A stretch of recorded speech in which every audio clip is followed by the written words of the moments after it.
All right. Hello, everyone. My name is Andres Diaz. Today, we're discussing episode 4 of the Falcon and the Winter Soldier, title, the whole world is watching. So today, I'm here with my co-host, Will. How you doing? Good. How are you? Pretty good. I will say we're almost near to the end of the series. I'm very shocked. Yeah, 2 more episodes. Oh my God. Yeah, 2 more episodes. And I will say this episode really amp up my excitement of this show. Honestly what happened with towards the end and some character development we saw. So what's your overall thoughts of this episode? Yeah, I really liked this episode too. I think um, it explained the Flag Smashers a little more, which made me, Mm, uh, I've been kind of lukewarm on them, right. uh, and this made me like them a little more. Um, I thought all the stuff with John Walker was good. I'm excited to see where that's going. I thought it was predictable, but I liked it, so I'm not mad about it. Um, there are good moments with Bucky. I like that first scene with him in Wakanda. Teo. Yes. Um, Always a fan of seeing the Dora Milaje. That was very And, cool. and the MVP of this episode, um, overall, for me. So they're amazing characters. Yes, they are. Uh, oh, that's I would say it was really sad to see him cry after his brainwash was completely out of his system. Mm-hmm. And so Yeah, just the relief. yes, It's the very relief. well done by Sebastian Stan. Yeah, it was really great. And I really loved that we, saw that moment Mm-hmm. and and reflected on the present day, especially him talking to one of the Mirage uh, bodyguards, and Yeah. I love her quote and her line about now you're free, but then you let Simo free. It Mm-hmm. that hits hard because they free him from his brainwash, but then he free the king killer in Civil War, and it's like, oh my God, it's just uh really sad. I would say, yeah, this is my second favorite episode after episode 3. I think it gave us more what's going on in the plot. This was more like a plot driven episode slash character driven episode. I appreciate that we remembered that Sam was like a PST counselor, and so I like how he was using his besides his military slash superhero uh, skills, he uses his soldier skills to really talk to oh my God, I'm forgetting the Flash Smasher's name now. Carly Morgenthau. Yeah, Carly, Yeah. um, and try to reason her, and I like that. Mm-hmm. And this is I feel like these Captain America series and Falcon and the Winter Soldier is what Superman should be now, and Yeah, they're I very similar, thematically. yeah, and I feel like this is example of talking to someone and try to not escalate the action, Right. which Yeah. obviously Walker is kind of like that. Yeah. It's you always want to try diplomacy first. Mm-hmm. So yeah, that's Sam or Steve Rogers would be talking to the person and trying to calm them down out of Yeah, doing whatever they're doing. Whereas John Walker is very action driven, and he's a soldier first. yeah, So yeah, yeah, and and I like how Bucky is kind of in the middle, he he's with Sam, but he understands that she is still a threat, and I kind of like that as well. mhm. But he will always support Sam. Yeah. Um, and then we got Simo here, and again, Simo is the best thing about this show, and I love his interaction with these characters, and I'm very curious what's gonna happen to him towards the end. He's probably gonna go Sokovia maybe, and see that memorial, to honor his people, So that could be happening, but we'll see. What do you think about Simo in this episode, Will? I thought he was good. I liked that he kept like slipping away every Yes. time there was action. I liked the scene where they were all chasing Carly, and Mm, he slipped, like he got out of the handcuffs, and then yes, the second he saw her, without hesitating, he just started shooting. of course. It's good. Yeah. Um, And destroying the super soldier formula. yeah, Well, uh, well, and then yeah, and my other part that I like about Simo is a funny moment when, of course, the funny joke about Wilson's his aunt calling him TT, I think it was called, and I love the comeback from Simo. He's like, "Your TT will be so proud of you," and like mm-hmm. that's so funny how he delivered that. um, uh, yeah, so that he was so fun in this episode, and I like that. It's crazy like they're not watching closely Simo because like he's very good at escaping. Like I I don't know why Wilson and Bucky should watch more of what he's doing. Especially the moment when he was trying to get information from the kids.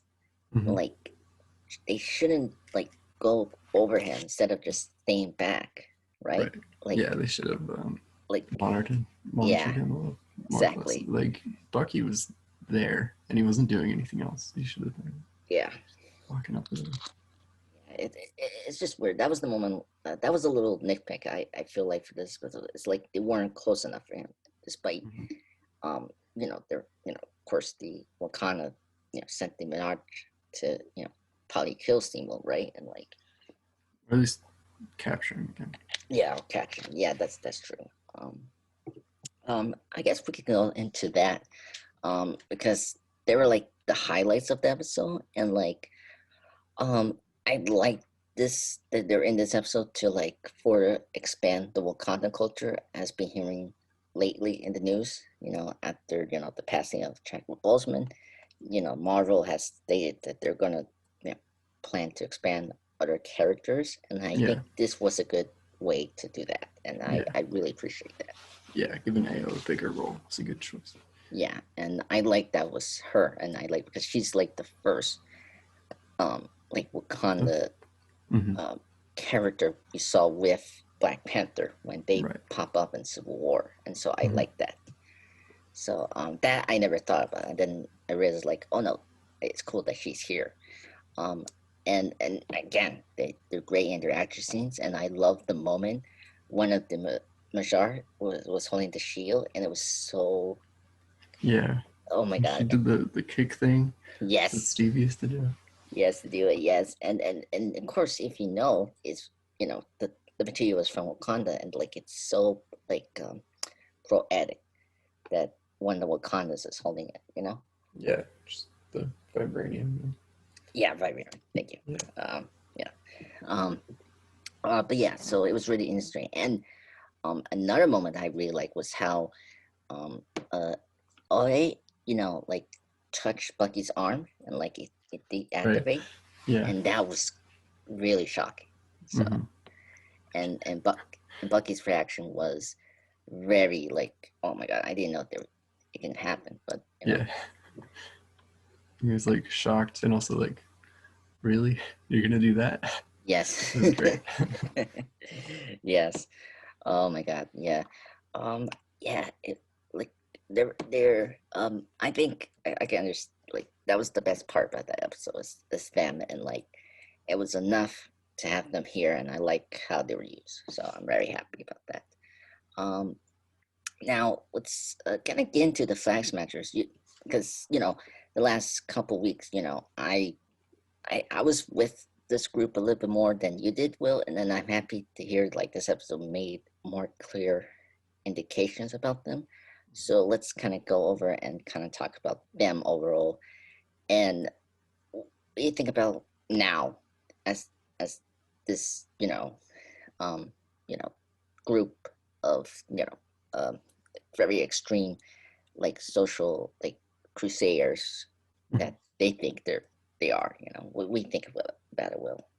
Yeah, I thought it was like a good, but like I get their motive more now. So it sounds like Mm-hmm. they, um, after the snap, they would like sign up and go to various countries to like help people recover, and they like started new homes there, and then they got pushed out, and everyone came back. Yeah, And I get that as a motive, since you like made a new life, and then were told that you couldn't have it anymore. That yeah, makes a lot of sense. yeah. Um, yeah, and I like, I really liked the conversation that um, Sam and Carly had after the funeral, Yes, where Sam said like, "I agree with your mission, but I can't get behind your methods," or something like that. Like it yes, was a good. Um, yeah. I've definitely had like, there's been like political stuff in real life where I've had like a similar response to Sam, where there's like someone who has just like Yes, a more extreme version of my view. And I'm like, I really sympathize, but I don't like how you're going about doing stuff. exactly. And Yeah. yeah, I think this episode like was very critical and like getting the themes that this show is trying to talk about. Mm-hmm. And this episode clears that up and like, okay, here what is all about, you know, the mission for the Flag Smashers, you know, where Sam is at is, you know, Sam's journey and like his personal life is at right now, and like what he's struggling. And same thing with Sam, same thing with Bucky, I'm sorry. And Mm-hmm. like even Simo is kind of like similar, but it's more of like the fantastic stuff in the MCU, and like, but like he has a point about like the Superman theory, right? Like, you know, people with Yeah. enhanced powers are not good people, and like they can, you know, destroy like what society is, you know, Yeah. and Like like, the personality that draws you to wanting to be like a superhuman yeah, is the same one that's gonna like cause that power to corrupt you. yeah, and it's interesting because I like how this episode they parallel that scene with Sam talking to Simo, and then Walker having that conversation with Hawkins. Mm-hmm. And I love how, you know, Sam say, "Look, um, Simo, you know, say, will you ever take the soldier if they offer you to that?" And I love how Sam say, "No, Right he's away. yeah, Yeah. I'm not gonna do it," you know, because you know, he's a capable person to, you know, get these problems, you know, very like, you know, close by the chest, and like he's a very statistic person because, you know, he's been this missions before, you know, and like, and then it was interesting to see the parallel to Walker, who's entering this game of, you know, the superhero, you know, fame and stuff like that, and like him and Hawkins, you know, and they're talking like, if, you know, he asked the same question to Hawkins, and like he would say, I think Hawkins say yes, right? Yeah. Like, Like right away and yeah, enthusiastically. Yeah. exactly. And it's funny, um interesting that we had two, you know, like it was interesting because you see like a white man's and black man, and like the black man's responses were totally different, and like it's kind of weird that, you know, Well, we I have think like, it's based more on just like their personality and their experiences in the war. yeah, Uh, and they're both psychics. I mean, Sam is no longer a partner with Captain America, of course, right. but like it's interesting to see the psychics are the one that, you know, are asked these questions, and so like Yeah.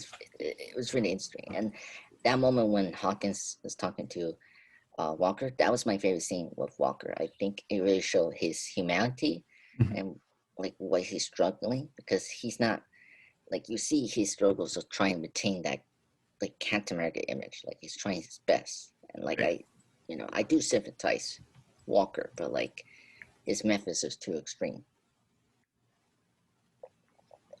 Yeah.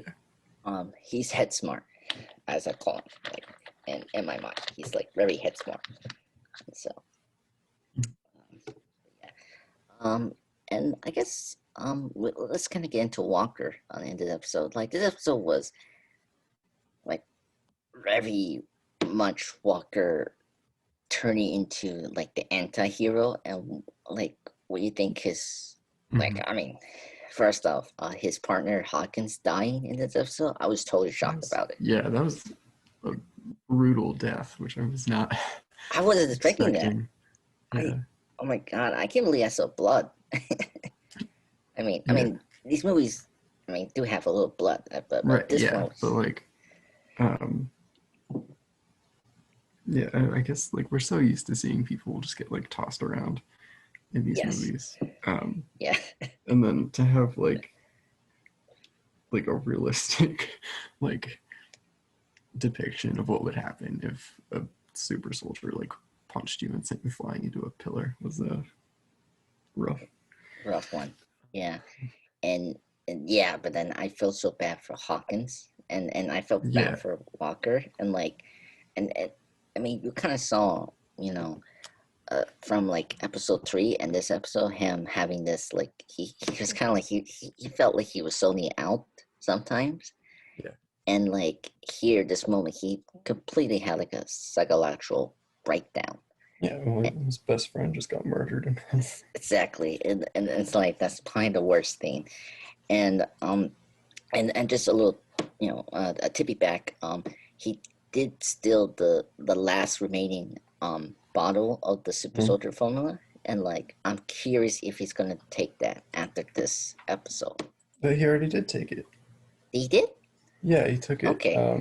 I after he got beaten up by the Dora Milaje, and he had that conversation with Hoskins. He's like, he has super strength in the last fight scene.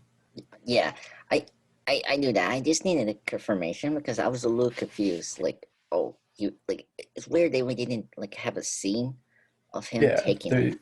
they, Like, yeah.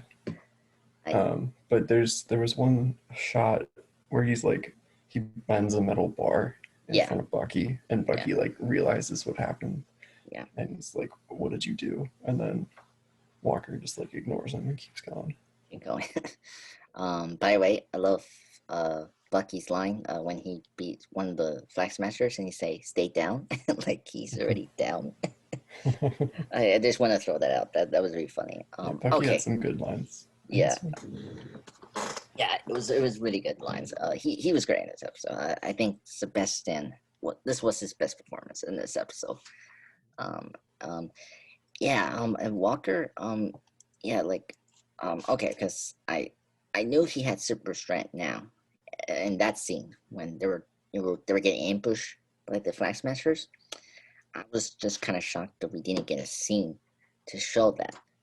And for me, that's like not showing it will make me or the viewer confused. And so Yeah, I don't know why. I don't know why the writer just the scene. It's like it I only think they takes. wanted it to be like a dramatic reveal that Mm, he like had succumbed to the temptation and had super strength now. okay. But Um, yeah, that could be my little nitpick because I feel like because like I don't know, like for me when I was watching this show, I know he's gonna take it. Like for me, it wasn't like a big surprise. yeah, it was very predictable. But Yeah, and I don't know. Like I feel like just show me taking it, and then that's it. Like I get the picture. mm, Okay, all right. Of course, you know, I mean, you mentioned brutal, right? Like yep, towards the next, like when the flash smashers are trying to escape from the heroes, and of course, Walker is pretty much angry. He wants to kill them because what happened to his partner, right? And like he was chasing one of the, one of Carly's friend, and of course he stopped, and like he wasn't the person that killed him, and like, and this part really scared me, and like I was shocked about the violence they were presenting. and of course Walker just using the shield, how Cap did it to Iron Man in Civil War, but Right. like this was much brutal and like But yeah, but he actually slammed the shield down instead of yeah, just like threatening Tony to yeah, and like show him that he won. yeah, Yeah. yeah. Oh my God, I was shocked he killed that like Flag Smasher. Seeing the blood on the shield was just Yes, felt wrong. I I Yeah, know. I mean, it like was I really mean, well done. yeah, it was really well done, and of course, this scene parallels to like another, who's like a problematic um social event that we're having, like police brutality, and like that scene Yep. Yep. totally evokes that with everyone seeing that and having their phones on. The phones out. They're helpless to stop him. Yeah, It's like it's Captain America. Like I know it, and I I mean like this scene was I mean this is where this scene completely conveys the social message they're trying to talk about, and this was like far none the best way to like to to talk about the message of the show is talking about, and like I mean it was shocking, and seeing Wilson and Barnes watching as well was also like very interesting, and like I I mean I was just shocked about that. mhm. uh I'm speechless. I was like wasn't prepared with that, and like that little moment of his hand drop down to know that he died was really shocking, because like it was a little blood in his hand of the Yep. Flag Smasher, Yep. and that was like very haunting, and like so um yeah, pretty rough stuff. I guess we can so now we kind of got to that. Let's just discuss about other stuff that was going on with this episode. We got Sharon. We Hmm. got a little bit of Sharon in this episode, and I mean, it was a good. She was here. She helped. You know, Wilson Hmm. Yeah. out, and I'm very happy. But it wasn't like I kind of wish she was more in this episode. But I mean, what else gonna do? Yeah. She'll show up toward the end, I'm sure. Um.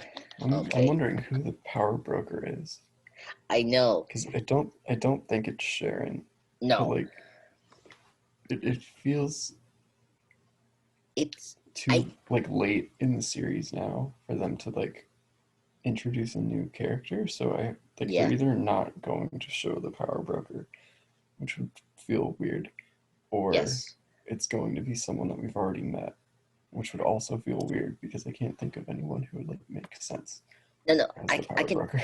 Yeah. Actually, I will give you two people. Okay. Um. Okay. Well, the second one is like the first one is the comic book character who is the power broker. We'll probably Right. see him in the show.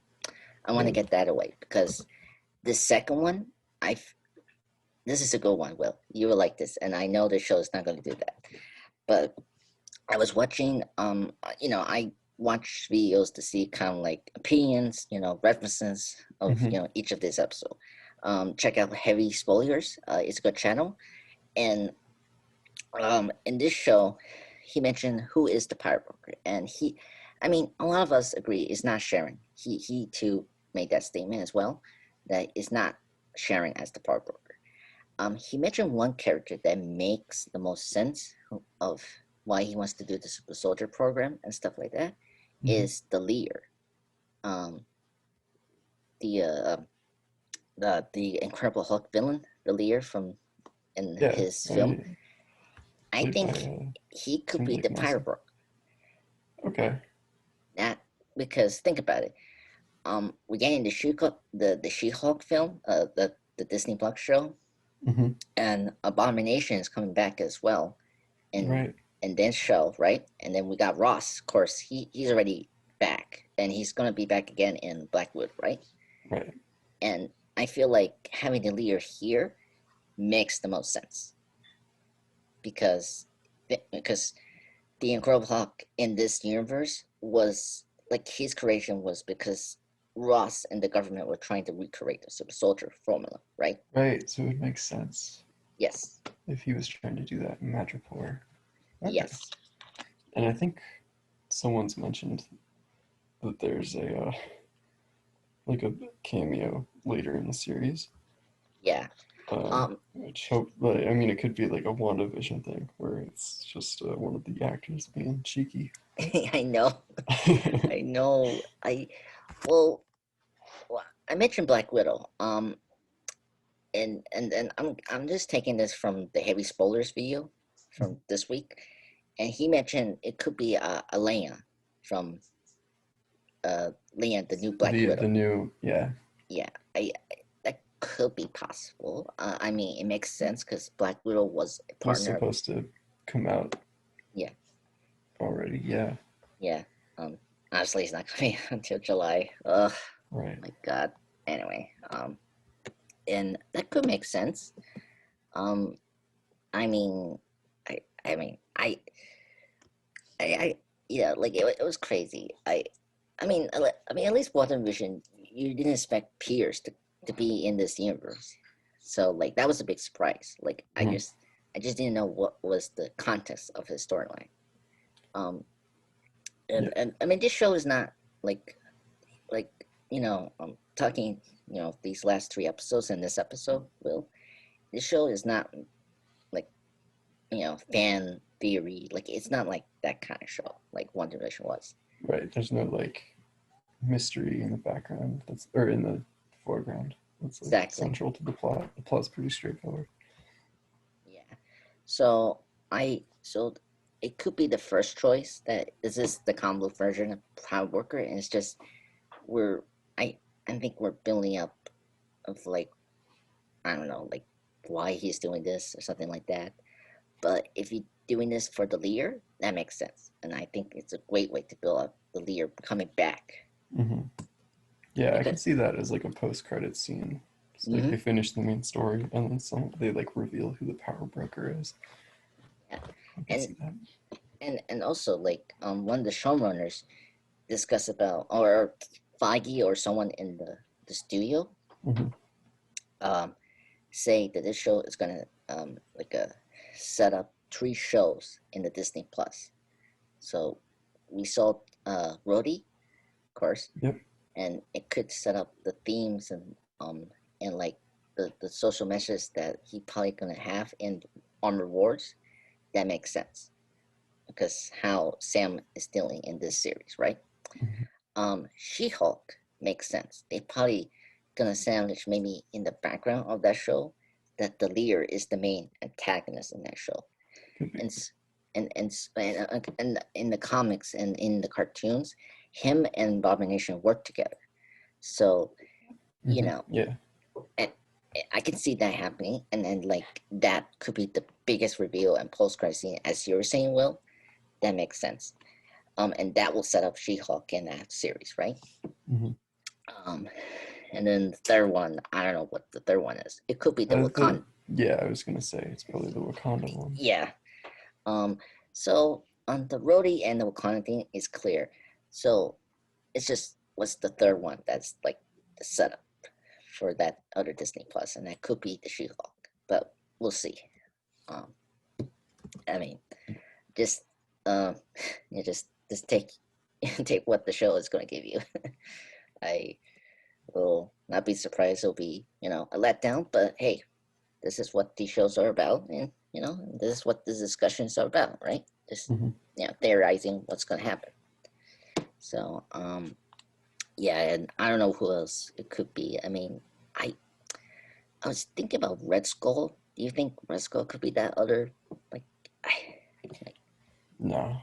Uh, I yeah uh, uh, I mean I mean, he was on whatever planet that was, the Soul Stone. uh, Van Dorn or something like that. Yeah, I don't remember. Yeah, yeah. I'm just I don't know. Um, it could be anyone, and you know, Yeah, I mean, it could be like a Hydra person. mm, yeah, that Could was be. I wonder.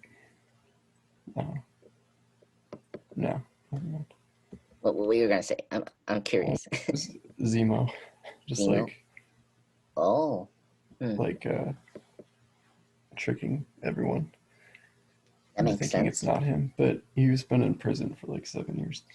Yes. So Um, I mean, he. I mean, he talked about he knew him, so right, but I. I I, just I mean, it makes sense. yeah. Um. Well, but then it doesn't make sense because he wants to destroy the silver soldier formula. That's Yeah. Okay. I. Yeah. That I. absolutely is correct. I hadn't thought about it through. I was just kind of Yeah. I can understand what you're saying, but yeah, yeah. but That's definitely not him.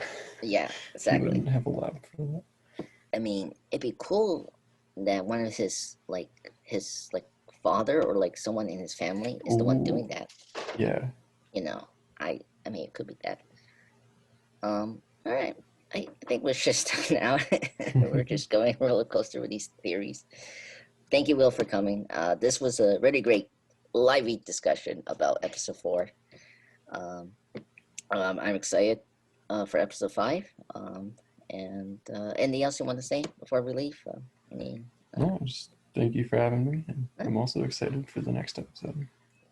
um, and oh, so the new trailer for Loki. We can probably just say that Hmm. because I love that trailer and I want it to be pushed up to May. But of I course, know, but um, June's not that far away. that's true. Hopefully, May moves fast, and we'll get to June. But anyway, so thank you everyone for listening to this podcast. I hope you guys enjoy it. Me and Will be back on Sunday to discuss this podcast on Falcon and the Winter Soldier, episode 5. Have a nice weekend and goodbye.